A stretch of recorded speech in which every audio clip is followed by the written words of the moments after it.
Hi, I'm Deborah Butts, and we are at lot 104 Hartley Hills, your new home.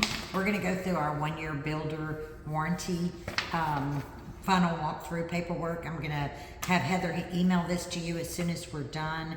I'm going to go bullet by bullet over some of these things, but you'll have a copy when you're finished. The goal of today is to discuss some things that will be helpful to avoid emergencies on weekends and holidays. Miss Tina Thomas right here is your builder's wife and your 1-year warranty contact person. So when you get to your new home, there is a drawer here in the kitchen that has some warranty information on appliances that you'll want to register. And it also has Tina and Jim Thomas's business card in here. So anytime you have a warranty issue, you will text Tina Thomas Monday through Friday from 8 a.m. till 5 p.m. And she and Jim will have their foreman or whoever needs to address the issue come connect with you and get it taken care of. You also have some remote controls in here for your garage door openers and a couple of freebies with your dishwasher and appliance information. So first thing on our list that we're going to talk about is that the 1-year warranty does not cover cosmetics of the home, so you may have some cracking and caulk or grout over the length of the time you own your house. That is routine maintenance for you to take care of rather than to call the builder to take care of. You understand that you will have a lot of construction dust on your heat and air return filters. You may find some white powder settling through the first year on different things. It is not any other hazardous material. It is just new construction dust. It's white sheetrock dust because all the touch-up painting has been completed, so there was some sanding in the home not so long ago. Each of your appliances in this house have their own warranties, so we highly recommend that you register these appliances. That starts your purchase date, so to speak, so that you have your warranty starting for those individually. The first year, if you have an issue, you'll reach out to Miss Thomas, but after that, some of those warranties will extend on part and labor because you registered into your own name.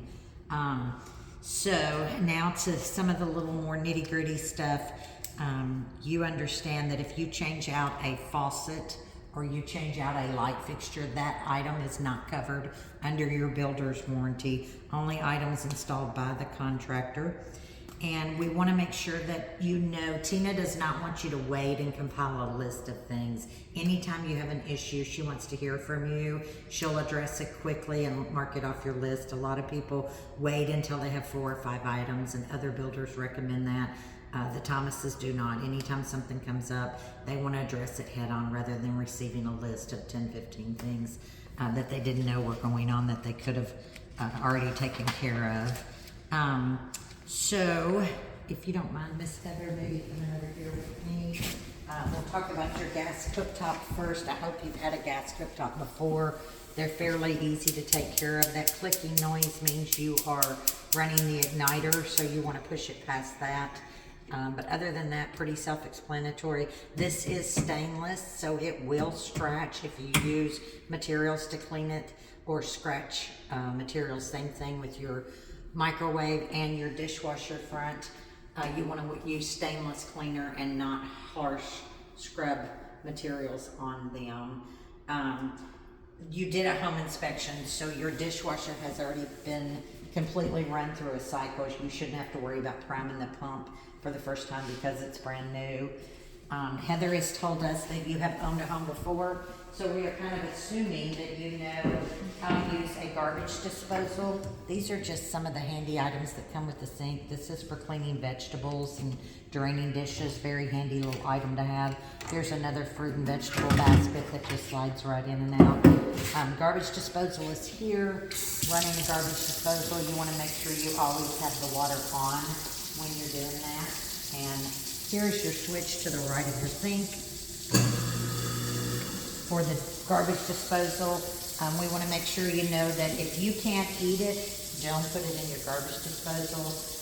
Do not put eggshells, a whole bag of potato peels. Didn't we have an issue with that before? Stringy items such as the strings off of celery could wrap around the blades and cause it not to work. If you turn it on and it's making a noise, turn it off. Sometimes something will get down in there. I usually stick my hand down in mine to see. When it's not running. Right, when it's not running. Yes, I still have fingers. So, to see if there's anything in there. And then also you will notice on all of your switches and plugs, you have this little sticker here that says your plugs are ground fault protected, meaning there's an inline fuse with a plug somewhere in the house, normally in the garage, where if a plug in your house is not working, you're gonna wanna find that and tap that reset button before we move, before you call Tina and say a plug is not working. Where we see this happens most is on the front porch, you have a plug, and on the back deck, you have a plug. People will plug in Christmas lights out back or a Halloween decoration out front, and it trips the plug because it was made in China, not the most quality material. So I'll show you where those plugs are when we go to the garage. The windows, you've probably had windows such as these in several houses you've lived in. The top unit is stationary. The bottom unit is the only one that lifts. And then to tilt it in, you want to squeeze these two things here and pull it towards you. And then you can clean the back of them from in here. If you choose to take a screen out, it comes in from the outside. These little bullets right here are just holding it stationary so the wind won't let it blow. So they just snap down, and then you would pull the screen out from the inside. You want to make sure you lift the window beyond this lip before you try to tilt it. If you try to tilt it closed, you may bust this plastic piece, and that is not something we can fix because it is a continuous piece of plastic. Then we'll squeeze it back together and pop it right back in place. Slap it down, lock it shut.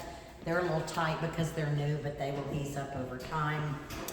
The floors are a laminate wood product. They come with a very good waterproofing built in them. They're very sturdy for children and dogs. They don't scratch easy. The manufacturer does recommend that you use a product called Bona to clean them, and you want to make sure to buy the Bona product that says Bona for laminate wood floors. Next on our list, I believe, is our ventless gas logs. On the top of your fireplace, you're going to see a remote control. Today, the pilot light is not running, but when you arrive, you can set the pilot light to burn all the time. And then if the unit has a switch that is on, that remote control will turn the logs off and on. And the remote control will be right there when you arrive. So if you have any questions on that, just let us know. Thermostat operation, it's over to your left. So here's your thermostat, pretty self-explanatory. This unit on this floor is gas, and I believe the unit upstairs is electric. So you're gonna wanna make sure your units are in sync with each other and no more than 2 to 3 degrees different, because they will fight one another.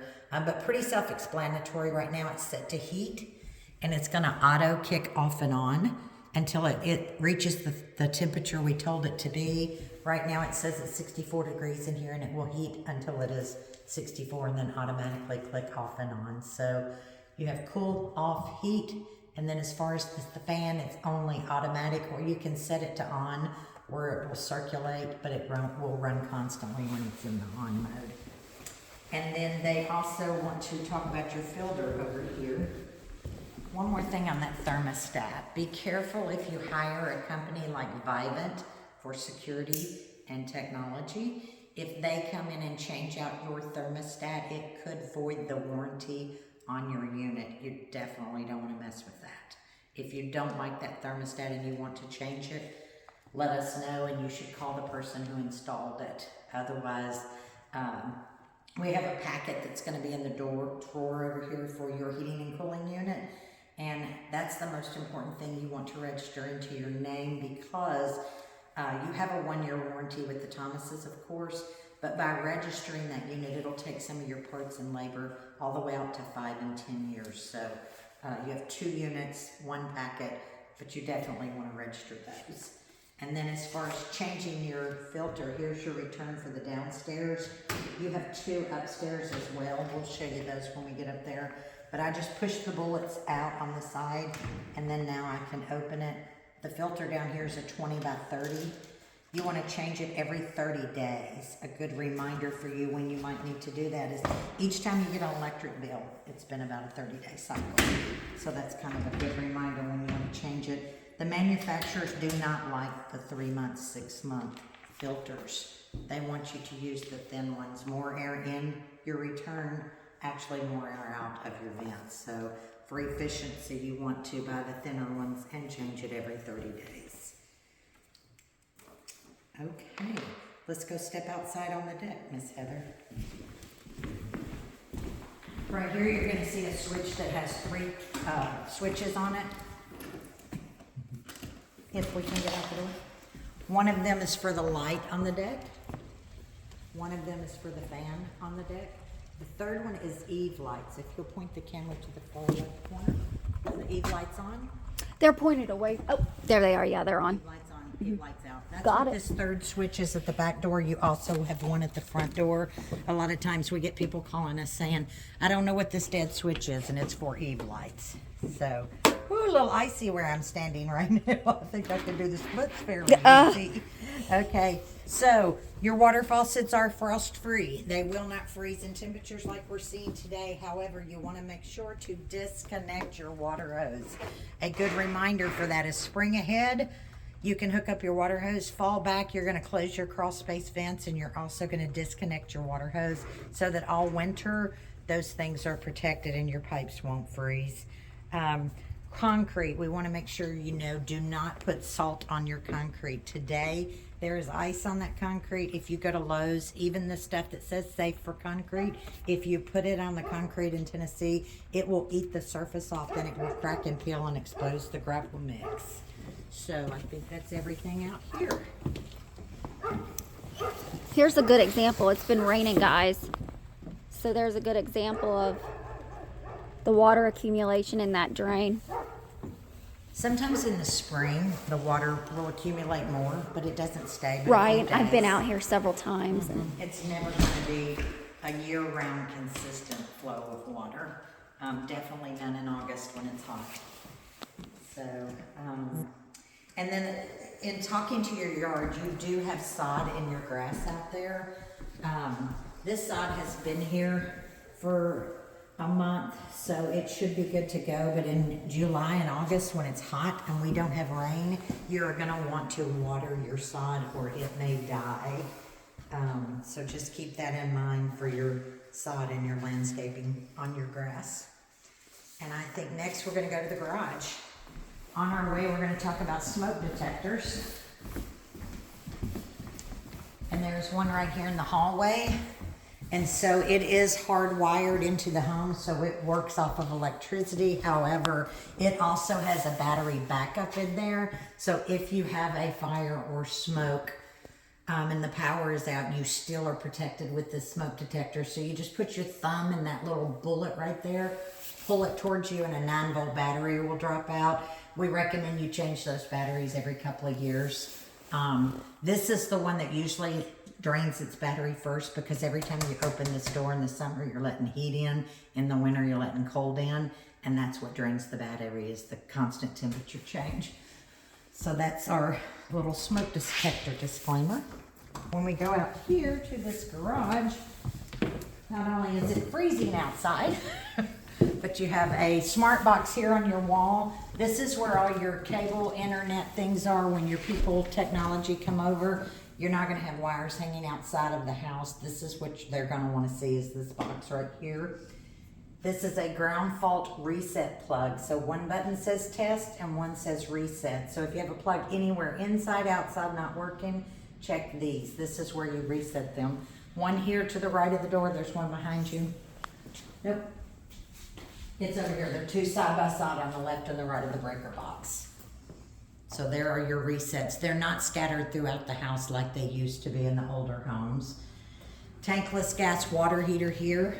I don't know a lot about it other than to tell you, you do have a shutoff for cold water, a shutoff for hot water, and the red handle will stop gas. That's the shutoff for the gas. Anything gas appliance in this house has a shutoff on the equipment such as the gas cooktop. So if you ever think there's a gas problem, find that red knob, turn the gas off, and call the Clarksville Gas and Water Department. Garage door opener, you can download an app where you can open and close it on your phone. You know about these little beams out here. If they get disconnected, your door won't open and close properly if you bump them with a mower or anything. Here's your keypad. Fairly easy to reset the code. You don't need the builder's code he's been using all this time. Here's the directions right here, how to change it out of his code into yours. And again, you don't need his code to change it. Fairly simple there. Over here you have your water shut off. If you have a leak anywhere in the house, dishwasher, washing machine, bathtub overflowing, anything, this kills the water coming from the road into the house. That white plug right there. And then back to your garage door opener. This is a little different. Pushing this down opens and closes the garage door. This turns the light off and on only on the opener, not the pre-wired lights in the garage. But this right here is where your learn and lock button is. If I push lock, your keypad nor your remotes are gonna work while it's locked. And learn, this is how you program your vehicle. So you no longer have to climb up to the back of it to program automatic openers for your vehicle. Anything I didn't miss out here, girls, y'all can think of? Okay, let's go inside where it's warm. Okay, so you'll see when you get this little piece of paper, it just says the keys and the remotes will all be provided on the day of closing. One key opens every doorknob and every deadbolt for the whole house. One key fits all. The mail for this neighborhood is in a cluster box. It's in the neighborhood when you first came in on your right. And you'll get that extra key at closing. So you'll get the keys to the house and one smaller key. Don't lose that because it's a little hard to get another one if you do. Make sure you have your utilities set up for the day of closing because when the builder turns to disconnect them, you may have a loss of service if you don't set it up a couple of days in advance for closing day. Here's the number for CEMC, the electric, and the Clarksville Gas and Water for you to get that taken care of. The HOA is managed by Gertner and Company, and you want to go ahead and get online with them as quick as you can and try to set up a portal. That's how your trash can is delivered. So if you do that prior to closing, you may actually have a trash can on move-in day. And then that's all I've got. And it's got Tina Thomas's numbers on here also, as far as you may text warranty work to Mrs. Thomas. A couple of things we like to warn you about that we've already mentioned, but we'll say it at least one more time. Do not put salt on your concrete, not on your front porch, not on your back patio, not on your sidewalks, and not on your driveway. Even the salt they use in Tennessee called, I think it's brine, on your vehicle, if it... 109 down here, just when they're driving, there's a spot that the top has come off. Because her tires sit there and ate that spot off. Because her car drove on the roads, Her salted car by was the covered in salt and then parked there and it's made a big spot. I've done that to my own concrete. So if you have salt all over your vehicle, you may want to park it on the road until you have a chance to get it through a car wash or, until it rains good enough that you don't, because that salt sitting on your concrete in Tennessee will eat the surface off. So we have that written on your warranty too, and we're going to ask you to initial to confirm that we told you do not put salt on your concrete. And the other thing is the snow and ice. There has been a scenario in Tennessee before where the temperatures got really cold. You guys have probably watched the weather and realized it was 50 to 60 a couple of days ago, and I think it's 30 today, and it's going to be 50 to 60 again on Thursday and Friday. So our temperatures do change pretty dramatically. We had a scenario with an ice dam where a day like today, there was ice on the roof, and it was actually raining, and then the temperatures dropped dramatically. Or when snow melts. And when that water that was rain on the roof became ice, it gets in hairline cracks outside, and when it turns to ice, it expands. So there was a scenario, I had like 6 customers one year calling me all in one day saying, my house is leaking, my house is leaking. And it had created an ice dam out on the roof. And what you need to do if something like that happens is don't hesitate to text Ms. Thomas, but it's not a builder issue. It's not a material or construction defect. If you have a scenario like that, call your homeowner's insurance company immediately, because my clients who called their homeowner's insurance company got people in here that day, ripped up sheetrock, pulled out insulation, stopped the damage, dried up the water. I had one client fussing because he wanted to believe it was his builder issue, waited a couple of days, and the damage to his home was way more because it got under the hardwood, it got under the countertops, under the cabinets, so they had to remove the granite. So if you have any sort of exterior issue with your home, it is a homeowner's insurance thing, so please call them immediately and don't delay as far as filing a claim. So also you'll notice on this form, just a couple of other things that we talk about is that all of the interior and exterior painting, caulking, grout, and tile has been completed and it is not covered under your warranty. And then let's talk about the home inspection for just a minute. Everything on that home inspection list has been taken care of, and they can check that as soon as they arrive that day. There was one thing that Johnny Goad put on here that can't be done. He recommended putting a piece of quarter round at the base of a cabinet on a tile floor, and you can't beat quarter round into tile. There's nowhere to nail it. So that's the only thing on this list that was not completed. So I think that's in the bathroom. it was a bathroom vanity. I can't remember which one it was. There's a small gap somewhere in the hall, upstairs. Bathroom door, tension rods, crawl space, kitchen, showers. It was on his inspection. It wasn't on your repair request list.